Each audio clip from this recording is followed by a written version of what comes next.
Hello everyone, super comfortable এবং super affordable প্যান্টের collection কিন্তু চলে এসেছে ট্রেন্ড অ্যান্ড স্টাইল জোনে। কী কালার পাচ্ছেন, সাইজ কী পাচ্ছেন, সব কিছুই কিন্তু থাকছে আজকের ভিডিওতে। আর এই প্যান্টগুলো আপনারা কিন্তু আপনাদের ফর্মাল যে গেট আপ সেটার সাথেও পরতে পারবেন, আপনার নর্মাল সালোয়ার কামিজের যে কামিজটা সেটার সাথেও পরতে পারবেন। আপনার কোমর যদি 28 থেকে 44 ইঞ্চির মধ্যে হয় তাহলেই কিন্তু আপনি এই প্যান্টগুলো নিয়ে নিতে পারবেন এবং হিপ একদম ফ্রি সাইজ। লেগ ওপেনিং থাকবে 22 থেকে 24 ইঞ্চি এবং আমি এগুলো টেনে দেখাচ্ছি এই কারণেই যে এগুলো কিন্তু আপনার বডির সাথে অ্যাডজাস্টেবল। ভিতরে ওভারলক করা থাকবে এবং এগুলোর লং থাকবে 38, মানে 37 থেকে 38 ইঞ্চির মধ্যে আপনারা লম্বাটা পেয়ে যাবেন। তো এবার আসি আপনারা কালার কী পাচ্ছেন।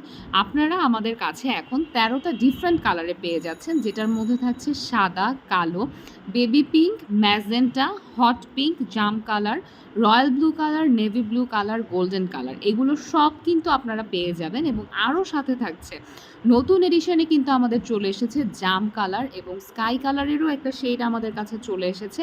সাথে আপনারা কফি কালারও কিন্তু পেয়ে যাচ্ছেন। মানে আজকের ভিডিওতে আমরা যেই কালারগুলো দেখাচ্ছি এগুলো সবগুলোই এখন আমাদের স্টকে অ্যাভেলেবেল আছে, কিন্তু কতক্ষণ অ্যাভেলেবেল আছে এটা কিন্তু ফিক্সড বলা যাবে না। আর ম্যাটেরিয়ালটা হচ্ছে একদম লাইক্রা ইন্টারলক। তো অনেকে এই কাপড়টার নাম শোনার পরে বুঝতে পারেন না এটা কীরকম কাপড়। এটা হচ্ছে একদম ভিসকস ম্যাটেরিয়ালের মতো একটা কাপড়, যেটার জিএসএম 210 থেকে 230-এর মধ্যে থাকবে।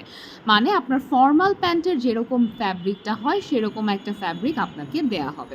এটা কিন্তু মোটেও গেঞ্জি কাপড় না বা ব্লাউজের যেই কাপড়গুলো যেটাকে ক্রপ টপের কাপড় বলা হয় সেগুলো কিন্তু না। একটা ফর্মাল প্যান্টে আপনারা যেরকম কাপড় পাবেন সেটাই। আর কোমরটা একদম 28 থেকে 44 ইঞ্চির মধ্যে। আজকের ভিডিওতে যতগুলো কালার আপনাকে দেখানো হয়েছে সবগুলো কালারই আপনারা এখন অ্যাভেলেবেল পাবেন। হোলসেলের জন্য স্টক অ্যাভেলেবেল আছে, যারা হোলসেল নিতে চাচ্ছেন হোলসেলও নিতে পারবেন। সেক্ষেত্রে ইনবক্স করবেন আমাদেরকে, প্রাইসটা জানিয়ে দেওয়া হবে। আর অর্ডার করতে স্ক্রিনশট নিয়ে অ্যাড্রেস, ফোন নাম্বার দিয়ে কনফার্ম করে ফেলুন।